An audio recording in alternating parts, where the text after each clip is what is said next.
अस्सलाम वालेकुम दोस्तों, मैं हूं अली असलम। दोस्तों, इस वक्त चाइना में लाखों लोग गांव देहात से शिफ्ट हो रहे हैं शहरों की तरफ। चाइनीज इस वक्त सिर्फ टी शर्ट्स, खिलौने या घरेलू सामान वगैरह नहीं बना रहे, वो इस वक्त सेमीकंडक्टर्स बना रहे हैं, सोलर पैनल्स बना रहे हैं, नए नए बंदरगाह बन रहे हैं, रेलवे लाइंस बिछ रही हैं, इंफ्रास्ट्रक्चर बन रहा है, फैक्ट्रीज बन रही हैं, हाईवेज बन रहे हैं, पाइपलाइंस बन रही हैं, फाइबर ऑप्टिक नेटवर्क्स बिछाए जा रहे हैं। लेकिन इन सब के बावजूद चाइना आज भी तेल का मोहताज है। नाकाबिले यकीन तेजी से तरक्की करती चाइनीज मईशत आज भी खाम तेल इंपोर्ट करती है और चाइना दुनिया का सबसे बड़ा क्रूड ऑयल इंपोर्टर है। चाइना ने साल 2011 से लेकर 2024 में इतना क्रूड ऑयल इंपोर्ट किया। ये ग्राफ दिखा रहा है कौन से साल में चाइना ने कितने million barrels per day oil import किया है। इनिशियली आप देखेंगे वो 4.2 मिलियन बैरल्स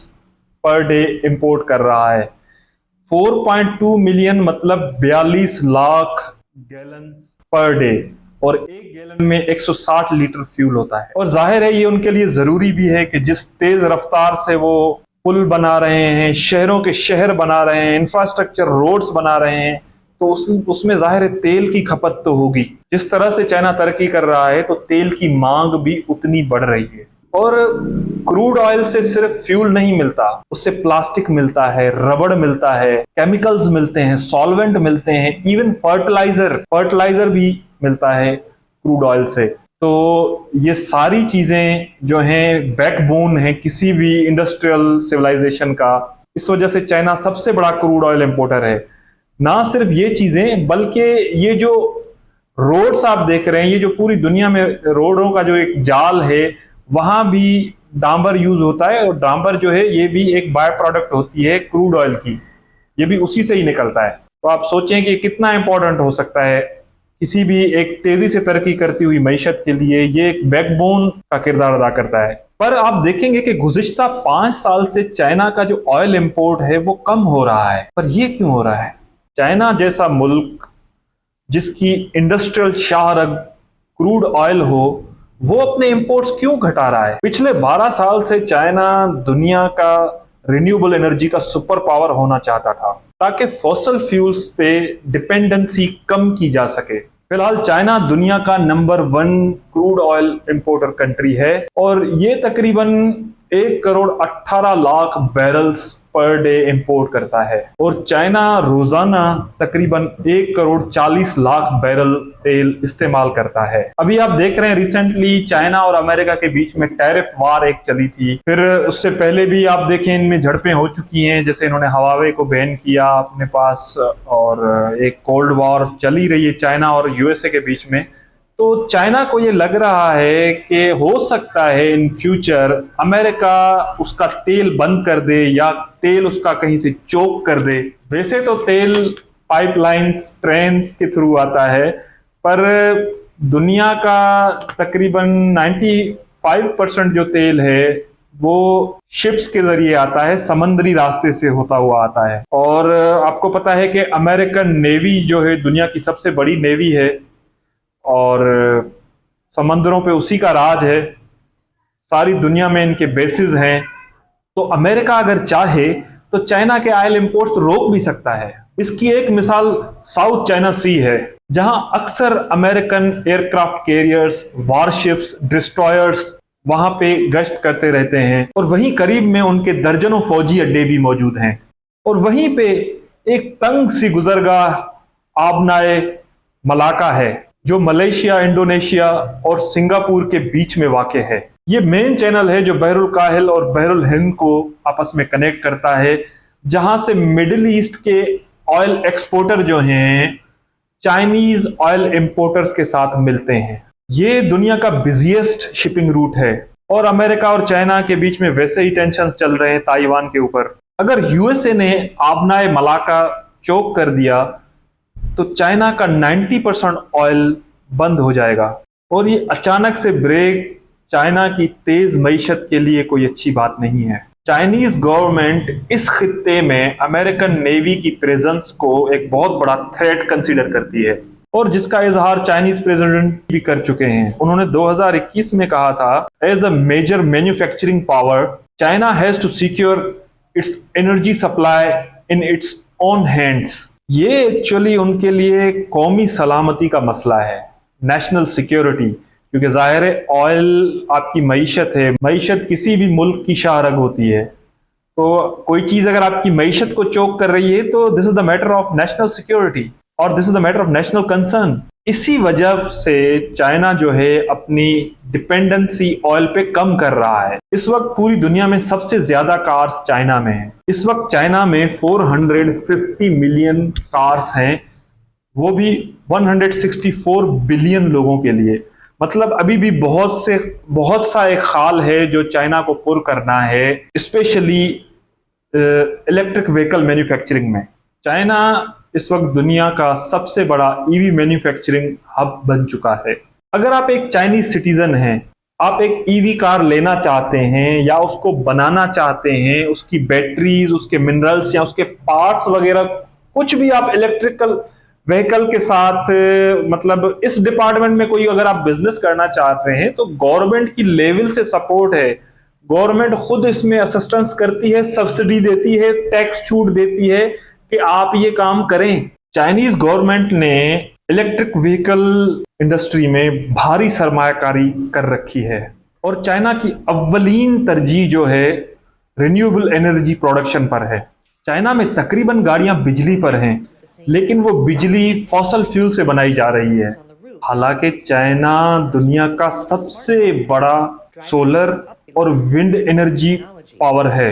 मतलब जितनी एनर्जी सोलर और विंड से चाइना में निकलती है वैसे शायद ही दुनिया में कहीं निकलती हो। इसके बावजूद भी अभी तक उसकी डिपेंडेंसी तेल पर है। Wind turbines, electrical vehicles, missiles, aeroplanes, elements use होते हैं, उनको रेयर अर्थ मेटल कहा जाता है। और चाइना दुनिया भर के जो रेयर अर्थ मेटल प्रोडक्शन है उसमें 60 to 70% शेयर्स रखता है। या आप उसको ये कह सकते हैं कि चाइना दुनिया के 60 to 70% rare earth metals control करता है। और अगर रिफाइन मिनरल्स की बात की जाए तो 90% चाइना के पास है। इसका ये मतलब है कि क्रूड ऑयल के अलावा कुदरती तौर पे चाइना में वो सारे एलिमेंट्स मौजूद हैं जिनसे इलेक्ट्रिक व्हीकल्स बनाई जा सकती हैं। न सिर्फ बनाई जा सकती हैं बल्कि इस इंडस्ट्री को और आगे भी बढ़ाया जा सकता है। Centre for strategic and international studies Washington के मुताबिक गुज़िश्ता 12 से 15 साल में चाइना ने तकरीबन $200 बिलियन इन्वेस्ट किए हैं ईवी सेक्टर में। और गुज़िश्ता 10 साल में चाइना ने 10% सेल टैक्स खत्म कर दिया है इलेक्ट्रिक कार्स की सेल्स पे, जिससे क्या होता है, इलेक्ट्रिक कार्स और सस्ती हो जाती हैं। और इसमें फिर टेस्ला और जो दूसरे इनके कॉम्पिटिटर हैं उनकी तो महंगी महंगी गाड़ियां होती हैं। यहाँ जो ईवी सेक्टर है वो गवर्नमेंट कंट्रोल कर रही है, उसको सब्सिडाइज कर रही है, तो जाहिर है प्राइस में वो दोनों कॉम्पीट ही नहीं कर पाएंगे। इस वजह से चाइनीज ईवी बाकी ईवी से सस्ती हैं। इसके अलावा कंज्यूमर सब्सिडीज, मैन्युफैक्चरिंग इंसेंटिव्स वो अलग मिलते हैं गवर्नमेंट ऑफ चाइना से। इससे फायदा ये हो जाता है कि गाड़ियां, इलेक्ट्रिक कार्स और सस्ती हो जाती हैं। इसका मिसाल है BYD का एक मॉडल है सीगल, जो कि $10,000 में मतलब आप बाय कर सकते हो। वो फुली इलेक्ट्रिक कार है, जो कि इसके अलावा दुनिया की कोई भी ईवी कार कंपनी नहीं ऑफर कर रही इतनी कम रेंज में। यही वजह है कि हाल ही में BYD ने टेस्ला को सेल्स में पीछे छोड़ दिया था और दुनिया भर में सबसे ज्यादा ईवी कार सेल करने वाली कंपनी बन गई थी। आज दुनिया भर में बनने वाली इलेक्ट्रिक गाड़ियों में से 10 में से 7 गाड़ियां चाइनीज मेड हैं।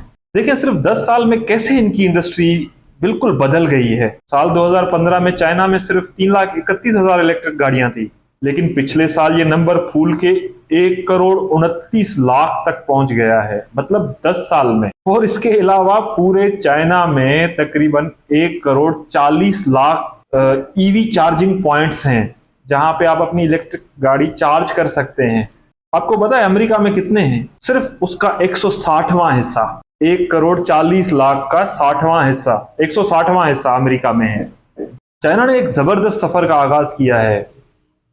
इलेक्ट्रिकल व्हीकल से लेके रेयर अर्थ मिनरल्स पे कब्जा, फिर अपनी renewable energy production, electrical vehicles बनाना, फिर उनको एक्सपोर्ट करना। जैसे जैसे चाइना ने अपनी ईवी इंडस्ट्री को डेवलप किया, वैसे वैसे इसने ग्लोबल ऑर्डर में अमेरिकन डोमिनेंस को भी चैलेंज किया है। जहां मौका मिला है वहां यूएस को बाईपास किया है। इतनी बदतरीन पाबंदियों के बावजूद रशिया पूरी दुनिया में तेल सेल कर रहा है। अंदाजा लगाया जा रहा है कि पिछले साल चाइना की टोटल इंपोर्ट का 5वां हिस्सा यही सैंक्शनड ऑयल था। मतलब ऐसे कंट्री से ऑयल लिया था जिनसे अमेरिका, जिनको नहीं चाहता कि ये लोग तेल बेचें, यानी वेनेजुएला, रशिया, ईरान।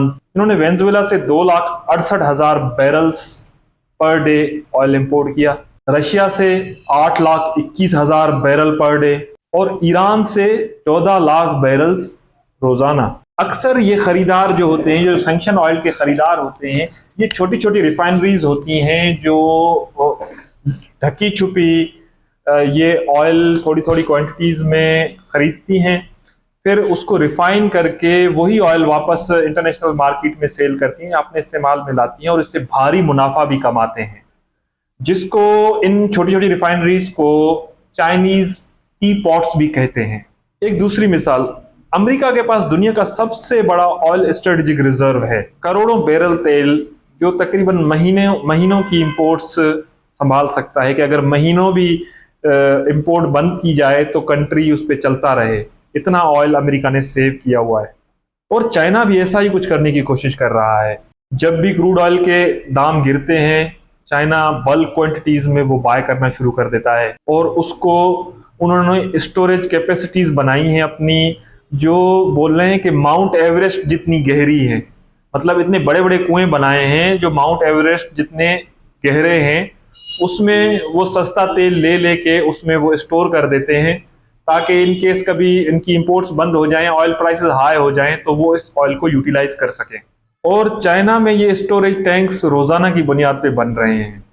इसका मतलब है अगर अमेरिका उसका क्रूड ऑयल चोक भी कर दे तो चाइना को कोई इतना खास फर्क नहीं पड़ेगा कुछ महीनों तक। साल 2019 में चाइना की government owned, state owned oil company ने अपना एक 7 साला फ्यूचर प्लान लॉन्च किया था, अपना एक 7 साला एक्शन प्लान लॉन्च किया था ताकि अपने मुल्क में मौजूद नेचुरल गैस और ऑयल की प्रोडक्शन बढ़ाई जा सके। और इस काम के लिए उन्होंने $10 मिलियन की इन्वेस्टमेंट करना शुरू कर दी। ये डिटेल्स बहुत इंपॉर्टेंट हैं क्योंकि चाइनीज तेल निकालना इतना आसान नहीं है, वो ज्यादा गहराइयों में होता है और उसको उन गहराइयों से एक्सट्रैक्ट करना भी बहुत एक कॉम्प्लेक्स प्रोसेस होता है। लेकिन सोचिए पेट्रो चाइना के बारे में, जो चाइना की सबसे बड़ी state owned oil and gas company है। पिछले साल उन्होंने $38 बिलियन खर्च किए सिर्फ ऑयल एक्सप्लोरेशन और नए इंफ्रास्ट्रक्चर बनाने पर। ये इन्वेस्टमेंट एक्सॉन मोबाइल और शेवरॉन की कंबाइन इन्वेस्टमेंट से भी कहीं ज्यादा है। 2018 से लेकर अगर आज तक हम देखें तो चाइना की जो ऑयल प्रोडक्शन है वो हर साल अप हो रही है, बढ़ रही है। मतलब हर दिन के जो ऑयल प्रोडक्शन है उसमें मिलियन बैरल्स का इजाफा हो रहा है हर साल। ये चाइना की पूरी जो उसकी खपत है उतना तेल तो वहां से नहीं निकल रहा, लेकिन इतना जरूर हो रहा है कि जो उनकी ऑयल डिपेंडेंसी है इस प्रोडक्शन से, वो इनकी ऑयल डिपेंडेंसी बहुत कम हो रही है। एक बात तो बिल्कुल साफ है कि चाइना को तेल चाहिए और आने वाले वक्तों में भी चाहिए होगा, क्योंकि इंडस्ट्रियल रिवॉल्यूशन रुकने वाली तो है नहीं। अब ये आइंदा वाले दिनों में हम देखेंगे कि चाइना अपनी जो उसकी जो ऑयल डिपेंडेंसी है उसको वो किस तरह से कंट्रोल करता है, और प्लस में यूएसए से जो उसकी राइवलरी चल रही है, यूएसए को वो किस तरह से डील करता है। और ग्लोबल वेस्ट भी चाइना की इस तरक्की पे वो उनको भी बहुत, मतलब जाहिर है एक एशियन कंट्री उसने इतनी जल्दी में इतनी तरक्की कर दी है तो ये बात उनको भी अच्छी नहीं लग रही है। तो इस सारे बीच में से देखेंगे कि चाइना किस तरह राइज करता है और किस तरह वो अपनी ऑयल की जो उसकी इंपोर्ट की जो एक डिपेंडेंसी, एक मोहताजी है, उस पर वो किस तरह करता है। क्योंकि recently China recently China fusion reactor पे भी काम कर रहा है। फ्यूजन रिएक्टर आपने सुना होगा कि वो चाइनीज लोग सूरज बना रहे हैं जमीन पे। वो सूरज एक्चुअल वाला सूरज नहीं है भाई, वो उस सूरज में जो अंदर केमिकल रिएक्शन हो रहे हैं उसको रेप्लिकेट कर रहे हैं जमीन पे, ताकि वो अनलिमिटेड एनर्जी सप्लाई हासिल कर सकें और उससे अपनी इंडस्ट्रीज को और बूस्ट कर सकें। प्लस में सोलर और विंड पे भी सारा चाइना का कब्जा रहे। रियल अर्थ मेटल्स भी चाइना के पास हैं। तो मे बी इन फ्यूचर हो सकता है कि चाइना की जो ये डिपेंडेंसी है ये और कम हो जाए और चाइना ग्लोब का एक सुपर पावर होके इमर्ज हो। जाहिर है वो हमारा एक पड़ोसी मुल्क है, उसकी तरक्की में हमारी तरक्की है। तो वीडियो देखने के लिए बहुत शुक्रिया। Thank you. Allah Hafiz.